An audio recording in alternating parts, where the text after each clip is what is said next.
এত হাই কোয়ালিটির খেজুর, এটা তো আমাদের দেশে মনে হয় এর কোনো অংশ যায় না সম্ভবত। এটাকে মানুষ কিনতে পারে না, কিনা সম্ভব না। আমাদের দেশে মানুষের আইডিয়া নাই যে এখানে কত কোয়ালিটির খেজুর আছে আর কত দামি খেজুর। অনেকে বলি যে সৌদি আরবের খেজুর ভালো, জায়নামাজ ভালো। এখানে এক তসল, এখানে কত 3 কেজি মনে খেজুর আছে। এই খেজুরের মূল্য হবে 700 থেকে 800 রিয়াল। আত্মাহারিক টিভি, ওহির আলোয় উদ্ভাসিত জীবনের জন্য।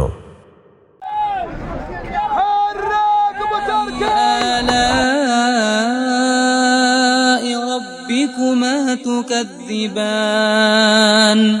خلق الإنسان من صلصال كالفخار وخلق الجان من مارج من نار فبأي آلاء ربكما تكذبان رب المشرقين ورب المغربين فبأي آلاء ربكما تكذبان مرج البحرين يلتقيان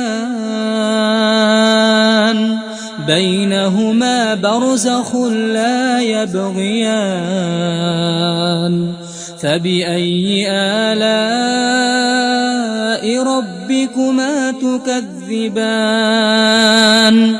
আসসালামু আলাইকুম ওয়া রাহমাতুল্লাহি ওয়া বারাকাতুহু। যারা খেজুর বেচা কিনা করে তারা চিনে। তা আমাদের ভাই নাসির ভাই বলছে যে খেজুরের মুখে যে হলুদ, এই হলুদ কালারটা যতক্ষণ পর্যন্ত আছে এই খেজুরের দাম অনেক বেশি। আর একদিন পরে যদি আরেকটু শুকিয়ে যে এই হলুদ কালারটা যদি চেঞ্জ হয়ে যায় তাহলে এর দাম আবার অনেক কমে যাবে, তাই না? 50 সেল কমে যাবে। মাশাআল্লাহ মাশাআল্লাহ মাশাআল্লাহ, আলহামদুলিল্লাহ। এই যে আমরা অনেকে বলি যে সৌদি আরবের খেজুর ভালো, জায়নামাজ ভালো, কিন্তু সৌদি আরবের দিন ভালো না। কিন্তু আসলে আলহামদুলিল্লাহ এখানে দিনও ভালো, সবকিছুই ভালো এখানে। এই যে আমরা যে খেজুর কিনি সৌদি আরব থেকে, আমাদের মনে হয় আমাদের দেশে মানুষের আইডিয়া নাই যে এখানে কত কোয়ালিটির খেজুর আছে আর কত দামি খেজুর। এই খেজুরটা এখন সিজনাল। এখানে এক তসল, এখানে কত 3 কেজি মনে খেজুর আছে। এই খেজুরের মূল্য হবে 700 থেকে 800 রিয়াল। পাশে আরেকটা দেখলাম তামার আল মালাকি, সেখানে প্রায় 900, 1000, কয়দিন পর নাকি আরও বেশি বেড়ে যাবে। তো এত হাই কোয়ালিটির খেজুর, এটা তো আমাদের দেশে মনে হয় এর কোনো অংশ যায় না সম্ভবত। এটাকে মানুষ কিনতে পারে না, কিনা সম্ভব না। তো আলহামদুলিল্লাহ, আল্লাহ এদের আরও বরকত দান করুক। এত সুন্দর